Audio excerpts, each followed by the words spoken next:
नमस्कार दर्शकों, मैं हूं एस्ट्रोलॉजर मयंक शर्मा। आप सभी का धर्म ज्ञान में बहुत बहुत स्वागत है। दर्शकों, हम आपके लिए लेके आए हैं कि अप्रैल माह का मासिक राशिफल कैसा रहेगा आपके लिए महीना, कैसा रहेगा आपका स्वास्थ्य, कैसा रहेगा काम कारोबार, कैसे रहेंगे आपके प्रेम संबंध और वैवाहिक जीवन में कितनी खुशियां रहने वाली हैं, बिजनेस कितना अच्छा चलेगा, क्या नौकरी परिवर्तन के योग बन रहे हैं, क्या इस समय सही समय है नौकरी चेंज करने का, इसके बारे में जानकारी होगी और कितना धन लाभ आप इस महीने अर्जित कर सकते हैं, इसकी भी विशेष जानकारी 12 राशियों के लिए रहेगी। और अंत में क्या सावधानियां और क्या उपाय आपको करने चाहिए, ये सब आपको बता दें। इसके साथ साथ ही बताते चलें कि इस महीने ग्रहों की युतियां जो हैं वो बड़ा कमाल का खेल खेल रही हैं। जहां माह की शुरुआत में मंगल, राहु और बुध की युति रहेगी और 2 तारीख की मध्य रात्रि से सूर्य, शनि और मंगल की युति बन जाएगी। विस्फोटक युति किन राशियों को परेशान कर सकती है या किन राशियों को थोड़ा लाभ भी दे सकती है, इसकी संपूर्ण जानकारी देखने के लिए ना भूलें धर्म ज्ञान पर अप्रैल माह का मासिक राशिफल।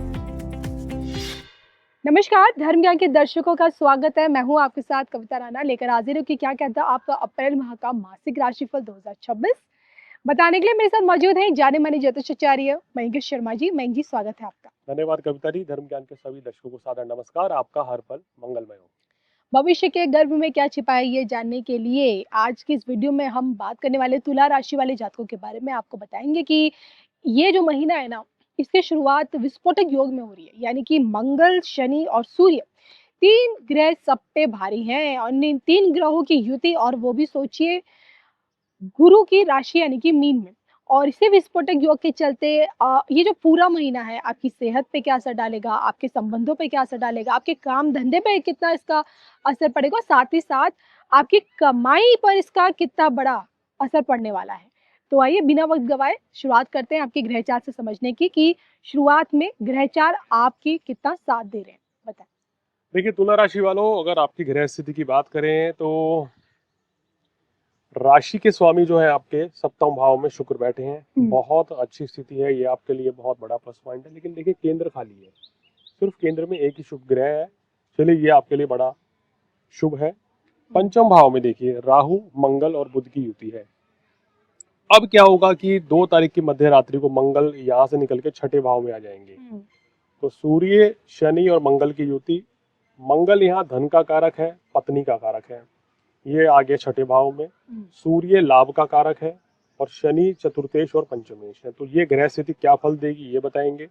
सप्तम भाव में शुक्र है, अष्टम खाली, नवम भाव में बृहस्पति है। बहुत अच्छा ये योग आपके लिए बनता हुआ नजर आ रहा है। 11वें भाव में केतु और 12वें भाव में चंद्रमा। तो ये ग्रह स्थिति बता रही है कि इस महीने तुला राशि वालों के लिए काफी कुछ हालात जो हैं बेहतर बनते हुए नजर आ रहे हैं। चीजें आपके लिए काफी अच्छी रहेंगी, मगर कुछ सावधानियां भी रखनी होगी, उसके बारे में विस्तार से बताएंगे। बिल्कुल। तो वो सावधानियां किस प्रकार से आपको उन पे ध्यान देने की जरूरत है, उस पर भी हम आगे चर्चा करेंगे। और विस्फोटक योग में सबसे बड़ी बात कि सेहत आपका कितना साथ देगी, बताएं मैम जी। देखिए इस समय अगर सेहत की बात करें तो सेहत को लेके थोड़ा सा तुला राशि वाले सावधान रहे। हालांकि लग्नेश बहुत अच्छी स्थिति में है, लेकिन मंगल जैसे ही छठे भाव में आ जाएंगे, सूर्य मंगल शनि छठे भाव में आने से आपको पेट के रोग थोड़ा परेशान कर सकते हैं या रक्त विकार इत्यादि हो सकता है। इसके साथ साथ ही जिन लोगों को बीपी कोलेस्ट्रॉल की समस्या है वो दिक्कत थोड़ी सी बढ़ सकती है, या हार्ट के इश्यूज हैं। तो अपनी सेहत का थोड़ा सा ध्यान रखें तुला राशि वाले, तो बेहतर रहेगा। और शुक्र की स्थिति मजबूत है, बृहस्पति भाग्य स्थान में, तो कोई बड़ी समस्या, कोई बड़ी दिक्कत नहीं रहेगी। बिल्कुल। मैम जी, इन सबको देखते हुए स्टूडेंट्स के लिए क्या लगता है, कुछ नयापन इस बार है देखिए अप्रैल में? छात्रों के लिए बहुत बढ़िया है, क्योंकि गुरु भाग्य स्थान में है और यहाँ पर पंचम भाव पर नवम दृष्टि डाल रहे हैं, तो ये प्लस पॉइंट रहेगा। शिक्षा परीक्षा के क्षेत्र में सफलता मिलेगी। कहीं एडमिशन लेना है, विदेश जाना चाहते हैं पढ़ने के लिए, तो ये समय आपके लिए काफी अच्छा रहेगा। इस समय का पूर्ण रूप से लाभ तुला राशि वाले ले सकते हैं। जी, बिल्कुल। चलिए, हमने बात की आपकी हेल्थ को लेकर, स्टूडेंट्स के बारे में। सबसे इम्पोर्टेंट बात है आपकी पर्सनल और प्रोफेशनल लाइफ में। जी हाँ, पर्सनल लाइफ जब अच्छी रहेगी तभी आप अपनी प्रोफेशनल लाइफ पे फुल फोकस कर पाएंगे। तो आइए, आपका प्रेम प्रसंग वैवाहिक जीवन इस माह का क्या कहता है, वो भी तब जब विस्फोटक योग बना हो। देखिए इस महीने कोई मांगलिक दोष का निर्माण नहीं हो रहा है और सप्तम भाव में शुक्र है, तो ये स्थिति वैवाहिक जीवन के लिए अच्छी है। लव रिलेशनशिप के लिए भी हालात अब बेहतर हो रहे हैं। गुरु पंचम भाव को देख रहे हैं, तो प्रेम संबंध को मजबूत कर रहे हैं। नए संबंध स्थापित हो सकते हैं अगर आप सिंगल हैं। एक चीज थोड़ा सा माइनस पॉइंट है, सप्तमेश छठे भाव में है, तो जीवन साथी की सेहत का ध्यान रखें तुला राशि जी। वाले। अपने लाइफ पार्टनर का ध्यान रखेंगे तो चीजें ठीक रहेंगी, अदरवाइज तो ये मंथ आपके लिए लव, मैरिज, रिलेशनशिप के लिए, फ्रेंडशिप के लिए बहुत अच्छा रहेगा। जी, ठीक है, ये तो आपने बताया रिश्तों के मामले में जी, लेकिन अ, अगर बात करें संतान पक्ष की तरफ से कोई बड़ी खुशखबरी इस महीने, क्योंकि आप कह रहे हैं कि इनका शुक्र इस बार बड़ा मजबूत है इस वजह से। देखिए शुक्र अच्छा है, बृहस्पति अच्छा है, तो जो लोग चाहते हैं संतान प्राप्ति की चाह हुँ, रखते हैं, कंसीव करना चाहते हैं, तो उनके उनके लिए लिए महीना ठीक है। महीना ठीक रहेगा। आपकी संतान की तरक्की भी होगी और आपके लिए चीजें काफी बेहतर रहने वाली हैं। चलिए, इन सब के बीच प्रोफेशनली कितनी ग्रोथ ये इस महीने करेंगे? कितनी अपॉर्च्युनिटीज़ इनको मिलेगी आगे बढ़ने के लिए? चाहे जॉब में है या अपना खुद का बिज़नेस कर रहे हैं या सोचे कुछ अब बड़ा किया जाए, समय इनके अनुकूल है? देखिए समय मुझे लगता है काफी हद तक अनुकूल ही है, हुँ, कोई बड़ी गंभीर समस्या नहीं है। जैसे पर्सनल लाइफ अच्छी रही, प्रोफेशनल लाइफ भी इस महीने बहुत अच्छी रहेगी, जी। काफी कुछ बेहतर करेंगे।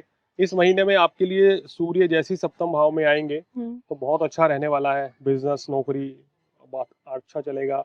जी। बृहस्पति 2 महीने के लिए भी यहाँ बैठे हुए हैं तो ये भी शुभ है, केतु भी अच्छा लाभ दे रहे हैं, तो कुल मिला के ओवरऑल सिचुएशन आपके लिए काफी बेस्ट रहने वाली है। जी। चलिए, ओवरऑल तो मैंने जी ने कहा कि बेस्ट रहने वाली है, लेकिन यही बेस्ट सिचुएशन क्या आपके आर्थिक पक्ष के मामले में भी है? यानी कि इस बार नोटों की गड्डियाँ कितनी छापने वाले हैं ये लोग? देखिए इस समय धन का कारक ग्रह आपका अभी बहुत अच्छी अवस्था में है, लेकिन ये मंगल छठे भाव में चले जाएंगे हुँ, और लाभ के कारक भी छठे भाव में है। ये दोनों कॉम्बिनेशन है, यानी कि धन योग तो बना हुँ, मगर छठे भाव में बना। हो अच्छा। सकता है कि इस समय आप जो लोग लोन लेने की सोच रहे थे उसके माध्यम से पैसा मिलेगा, हुँ, लोन ले सकते हैं, लोन सैंक्शन हो सकता है। या कोई बड़ी जैसे खरीदारी आप कर सकते हैं, जैसे बहुत से लोग गाड़ी या घर भी ले सकते हैं, क्योंकि शुक्र बली है, गुरु बली है, तो उसकी ईएमआई वगैरह भी इस तरह की बन सकती है। तो खर्च होने का योग भी बन रहा है, धन आने का खाने योग का भी बन रहा दोनों की है, तरफ दोनों बन चीजें रहा बन रही हैं। है। हुँ, लेकिन मैं एक सलाह दूंगा कि तुला राशि वाले क्या करें, माह की शुरुआत से यानी कि 2 अप्रैल से लेके और हुँ, 15 अप्रैल तक किसी को पैसा उधार ना दें और जी। कहीं इन्वेस्टमेंट मत करें। हुँ। और इन सबको देखते हुए मेंग जी क्या कुछ सावधानियाँ आपको लगता है कि उनको इस बार उस पे ध्यान देने की ज़रूरत है? देखिए सावधानी को लेके बस थोड़ा सा सेहत को लेके ही अलर्ट रहना है। हुँ, और शनि मंगल एक साथ रहेंगे तो क्रोध की अधिकता बढ़ती है, आवेश बढ़ता है, हुँ। उस चीज से आपको अपने आप को थोड़ा बचाना है। और ऐसे में उपाय क्या है इनके लिए? नियमित रूप से हनुमान चालीसा पढ़ते रहिए, सूर्य देव को जल चढ़ाएं तो आपको विशेष लाभ मिलेगा। हुँ। और मंगलवार के दिन हनुमान मंदिर में जाके वहाँ बूंदी के लड्डू का प्रसाद जरूर लगाएं हुँ, बजरंग बली को, और लाल चोला भी चढ़ाएं। बिल्कुल। तो मैं जिससे जाना कि आपकी बार अप्रैल माह और वो भी सोचे तुला राशि वाले जातकों के लिए कैसा रहेगा, कैसा बीतेगा माह की शुरुआत विस्फोटक योग में, तो क्या सावधानी आपको बरतनी चाहिए ये भी मैं जिससे जाना और क्या उपाय आपके लिए ज़रूरी हैं इस महीने के? ज़्यादा से ज़्यादा आपको ये ज़रूर याद दिला दूँ कि अगर आपको अपनी कुंडली का व्यक्तिगत विश्लेषण करवाना है तो कुछ नहीं करना, नंबर के ज़रिए डायरेक्ट कॉन्टैक्ट कीजिए, मैं जी से बात कीजिए इनसे और इसी के साथ हम दोनों को अनुमति जी दीजिए। नमस्कार।